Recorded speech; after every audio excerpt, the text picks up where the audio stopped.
dal leen ak jàmm yéeni kaay bëri nag dikkaat nañ ci 9e forum mondial de l'eau bi nga xamante ni Dakar moo ko war a daloo war koo tàmbali nag niki tey ji yéeni kaay bi di l'Indépendant ca la dikkaat nee na nag Dakar tey ji naka war na daloo loolu waaye itam ay espoir ay yaakaar yu bëri naka war nañ cee mun a tàbbee ngir askan wi naka mun a tàggoo ko jafe-jafe ndox rawatina ci réewum Afrique ubbil yéeni kaay bi Direct News ca la des nag ne Sen'Eau le problème national nee na Sen'Eau mi ci jamono ji moo tere askan wi dund nag ndax gis na ne ay jafe-jafe nee nag gàllankoor lay indil askan wi loolu tax yéeni kaay bi xëy na koo fësal na leneen moom enquête yéeni kaay ak Sénégal ak forum mondial de l'eau bi nga xamante ni moom la ñu war a indil autour bu la ko duppee de yéeni kaay enquête moo xëy fësal li ñu mel nee na naka la ñuy xaar bu baax a baax ci forum de l'eau boobee naka bokk na ci ngir rek Sénégal mun a tàggoo ak jafe-jafe yi nga xamante ni moo ngi koy dund ci wàllum ndox yéeni kaay bi di enquête ca la xëy kaca xëy leneen di Vox Populi nee na daal ci juróomi fan naka Sénégal capitale du mondial de l'eau lu tolloo ko 5500 participants yoo xamante ni si daan leen xaarandi 1200 nationaux pour trouver une solution jëm naka ci 9e forum mondial de l'eau boobee les enjeux ngir rek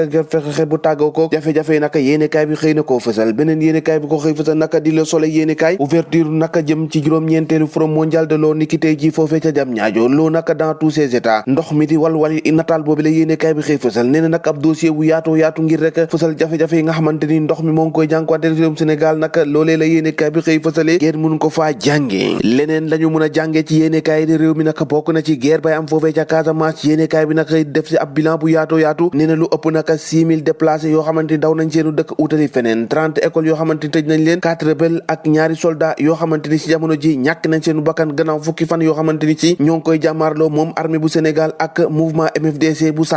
Salif Sadio moomee Dakar Time ca la xëyee Casamance Salif Sadio nee na daal moo ngi jéem a daw ngir jëm rek foofee ca sud ba yéenekaay bi moo ko fësal ndax jamono ji naka armée bi moom dañ leen a encercler tribune yéenekaay di ko feelu nee na encerclement boobee nag mu ngi am gannaaw bi nga xamante ni si démantelé nañ ay bande yu bari foofee ca Casamance ñoo xamante ni si ci rebelle yi lañu bokk ci kuréelu Salif Sadio yi nee na jàmbaar yi naka ci jamono ji naka dugg nañ ci bu baax a baax ab offensive bu réerée lañ dal dee def nee na daal armée bu Sénégal acculé na bu baax ñii di waa rebelle yi nag de lourd perte nag ay ñoo xamante ni ñàkk nañ seen bakkan yu bëri naka ci ñooñu Salif Sadio yéenekaay bi ne bëri nañ ci waaye nag armée bi ñàkk nañ ci ñoom ñaari élément Les Échos yéenekaay dikkaat ci loolee nee na offensive de l'armée sénégalaise dans le nord Sindian naka population yi nag jamono ji ñoom ñëpp nag ab ku jaaxle dëgg la ñu def ndax ñoo ngi commencé fay loo xamante ni si lebuñu ko woon lu tolloo ko 6000 personnes daw nañu Casamance dugg biir Gambie Croix-Rouge naka nee na daal jamono ji moo ngi xaar lu gën a pire loolee ay ëpp naa wax lu ëpp nag fanweer ci ay école naka daal dinañu tëj naka ñaari collège nag waxi noppi procès boo faa bayoot nag ci jamono ji ñu ubbi ko circonstance niki tey ji la ñuy càmbaraat boobu le dossier wax ci politique ak Walf Quotidien xëy naka Khalifa Sall ak Karim Wade bi nga xamante ni écarté nañu ko Sonko ak Barthélémy Dias ñoo nekk nag ci jamono ji ci viseur bi de l'électricité dans l'air maanaam courant buy xoy-xoy ci ngelaw gi moytul mu maas de ndax Macky Sall moom ci jamono ji la mu bëgg rek suñu sukkandikoo ci yéene kaay bi Walfadjri moo di fexe rek bokku jëgi moom mu dal dinañ rajaxe benn yoon risque bi nga xamante ni Sall boo moytu naan am mooy risque d'un vide yéene kaay bi ca la xëy fësal Sud Quotidien ci Khalifa Sall ba may la des ndax Khalifa Sall ba ñu def tête de liste ci Yewwi Askan Wi ci législative yi ñu dëgmal ab investiture sans frais la ko duppee ndax Khalifa Sall moomee candidature am lewagul ndax ci jamono ji birim yoon lañ koy toppee dara leeragul ci jamono joojee naka critique yéene kaay naka dem ba ca Matam ak ca Kanel foofee naka Benno Bokk Yaakaar naka moo ngay rekole waat morceau yi gannaaw naka ba ñu xaajale woon ci élection locale yu ñu jëm naka ca Matam googee Abdoulaye Seydou Sow naka moom la mu bëgg rek moo di ñu def benn say rek ngir rek xàccandoo dóorandoo ca Kanel Ousmane Ngom Samba Ndiobène Ka ak Mamadou Ndione ñoom ñëpp naka jamono ji joxante nañ loxo loolu lépp nag ngir waajal élection législative yi ngir Benno Bokk Yaakaar mun cee jëlëp ndam Le Vrai Journal dikkaat ak tension politique ak sociale bi nga xamante ni ci jamono ji moom la ñuy dund yéene kaay bi naka xëy samp ab laaj bu réeré ne xam nag ana ci ban médiateur rek moo mun a apaiser boobu le climat ci yéene kaay bi naka indi na ay kuréel yu bari yu ci mel ni ONG 3D jàpp na nekk fi ñu doon ni mënees nañu ko di jël jamono ji ngir rek lépp delluwaat ci jàmm joojee naka yéene kaay bi di alerte naka ca la dikkaat nee na Macky Sall face aux ex-équations ndax ci jamono ji Macky Sall li ma jàkkaarloo bari na jafe-jafe askan wi waaye itam langue politique bi ak coalition ba mu bokk nag ci jamono ji naka bëri na lool ay xiiti